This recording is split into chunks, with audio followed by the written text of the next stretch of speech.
blockbuster Wicked is starring Ariana Grande and Cynthia Erivo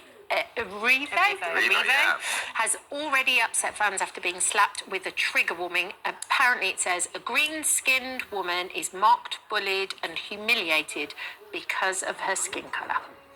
Talking animals are persecuted in a fantastical society. Two things here. In fact, I just referenced Beauty and the Beast. For the love of God, what would the woman bang beware if you invent a flying car? You might be pursued by mad Bavarian kings. I mean, this is ridiculous. But my concern is greater than that. Because I do believe that we do need trigger warnings, because I think if it's a choice between whether a piece of art, theatre, whatever is staged or not, if a trigger warning gets you over a genuine issue like lights or whatever, or unfortunate dialogue, or references that belong to a different time, then I'm all in favour of those trigger warnings. This takes away the trigger warning, because eventually people will say, trigger warnings for that, trigger warnings don't matter. And they do if they allow real productions. I'm not disputing the brilliance of this. How does it perform? As in, like, why does it offend you? It doesn't. No, I didn't say it offended me. I just think it's nuts. I mean, where does it end, honestly?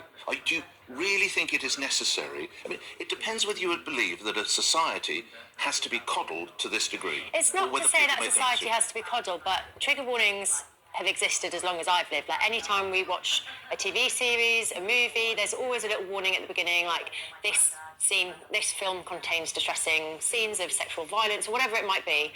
It doesn't impact anyone unless you are someone that has maybe got experience of like a traumatic life event. Remind me how many green people. Okay, so with Wicked, and I went to the premiere and it was amazing. One of the best films that I've ever seen. Like, strangely, I wasn't Of course it is like fantastical society. It's not real. However, it is very reflective of society. So it might be that someone who has who isn't white, so they may, of course they don't have green skin, but they have been racially discriminated against or bullied. All that trigger warning is doing is maybe letting people know. Green people. No, I know, but lots do you of see people... Nick's point where if they're everywhere, then you immediately do end up getting desensitized? No, because I don't think because they're not. It's not that we're desensitized to them, because if you're not traumatized by whatever it is, they don't impact you. You're just reading some words on the screen and... No, but you'll automatically switch off is the point. Because it's very different.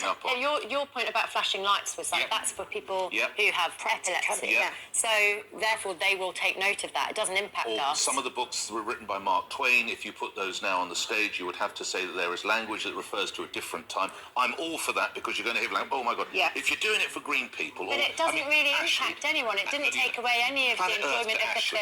Talking Have animals. you watched the film? No, I haven't. I don't need to. I don't need to. I know enough from the brief.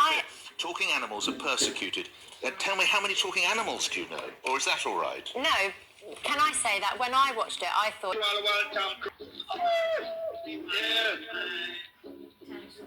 lovely. I was trying Lincoln. I was circle about. I was trying circle back.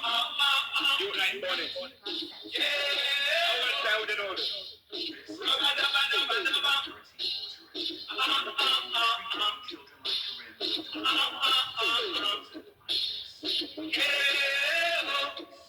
ain't put on your guns, make sure you live in the marsh. I'm a boy, I'm to me.